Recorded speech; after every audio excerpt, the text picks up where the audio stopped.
Buenos días, hermanos y hermanas. Hoy estaremos meditando el libro de Primera de Juan, capítulo 3, versículos 1 al 12. Este pasaje trata principalmente sobre los hijos de Dios.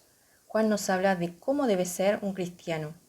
El capítulo 3 comienza captando la atención de los lectores al pedir que nos fijemos, miremos qué gran amor nos ha dado el Padre, refiriéndose a la vida de su único Hijo Jesucristo.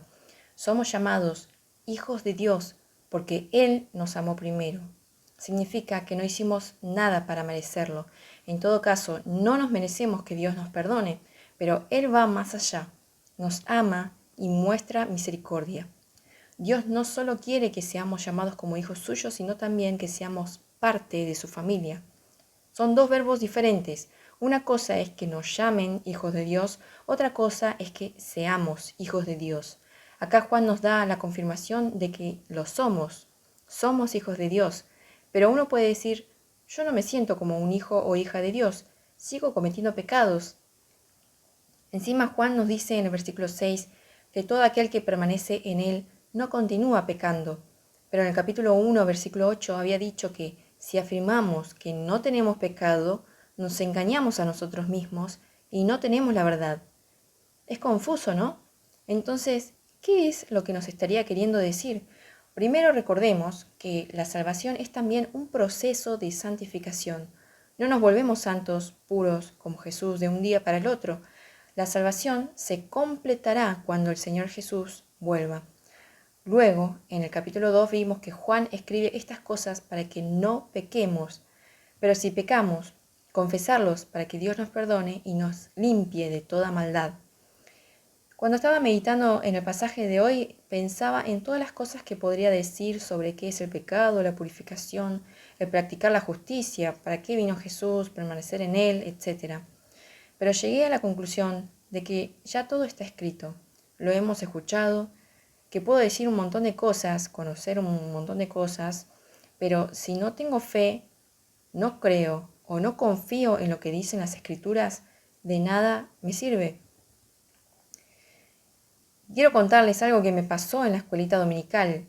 Siempre antes de comenzar el culto con los niños y las niñas, los recibimos con unos minutos de hora libre, en donde pueden llegar, jugar, dibujar o desayunar. Y vi que un niño permanecía sentado y que comenzó a llorar. Sabía que hacía poco había tenido una cirugía, por lo que me acerqué y le pregunté si le dolía, y respondió que sí, asentando con la cabeza. Entonces le dije que podía pedir a Dios que lo ayude. Hace poco habíamos visto sobre la oración de fe, que Dios es fiel a sus promesas. Le pregunté si quería que oremos y nuevamente asintió con la cabeza. Entonces puse mis manos donde le dolía y oramos para que el Señor lo ayude, para que el dolor se le vaya y sane pronto. En el nombre de Jesús, amén, amén, terminamos. Y luego se levantó y se fue a jugar, como si nada. ¿Qué habrá pasado? No lo sé, solo puedo decir que no volvió a quejarse del dolor. Y esta es una de las tantas hermosas experiencias que se viven cuando se trabaja con niños. Ellos confían, su fe es pura. Cuando les decimos que Dios te ama, Dios te sana, Dios te cuida, para ellos es así. Debo confesar que cuando oramos tuve mis dudas. Lo hice más para poner en obra lo que estaba enseñando que creyendo que se sanaría. Pero puedo decir que si ese niño fue sanado, fue porque él oró con confianza, con fe. Y Jesús dijo que de los tales es el reino de los cielos, Mateo 19:14. Entonces, el pasaje de hoy me hizo volver a pensar en mi fe. Si verdaderamente creo en lo que dice la Biblia, hoy Dios me dice que soy su hija. Si es así, que debo amar al prójimo. Y concluí que el problema está en mi incredulidad. En Deuteronomio 6:5 Dios ya nos había dicho, ama al Señor tu Dios con todo tu corazón y con toda tu alma y con todas tus fuerzas. No siempre estaremos de ánimos o con las emociones para amar, pero recordemos que también debemos amar con la mente, aunque mis emociones me digan lo contrario. Conozco su palabra y sé que debo obedecer. Si aún así me cuesta, utilizaré las fuerzas que el Señor me dé. Sea como fuere, podemos obedecer al mandamiento que resume cómo deben vivir los hijos de Dios.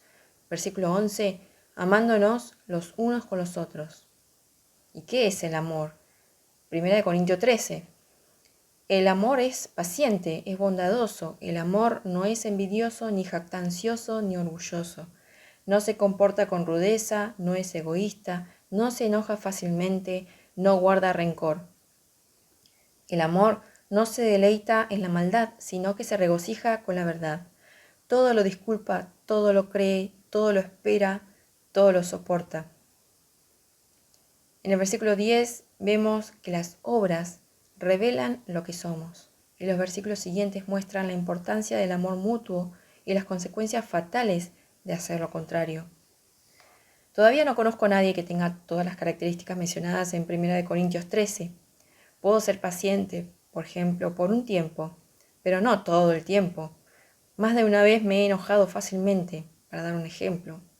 ¿Qué podemos hacer entonces? Si confiamos en el Señor, también tengamos fe de que el Espíritu Santo está obrando en nosotros y nos da una mente nueva y un corazón nuevo. Vive con nosotros y nos ayuda a ser como Jesús. Él nos está perfeccionando. Pero si todavía no conoces a Dios o no recibiste a Jesús como tu Señor y Salvador, te invito a que hoy lo hagas y le pidas que te ayude a conocerlo para que el Espíritu Santo comience a obrar en tu vida. Dios los bendiga. Mi oración hoy es que seamos sensibles a la guía del Espíritu Santo y respondamos con fe y obediencia para que nuestra forma de pensar y de actuar sean superiores día a día. En el nombre de Jesús. Amén.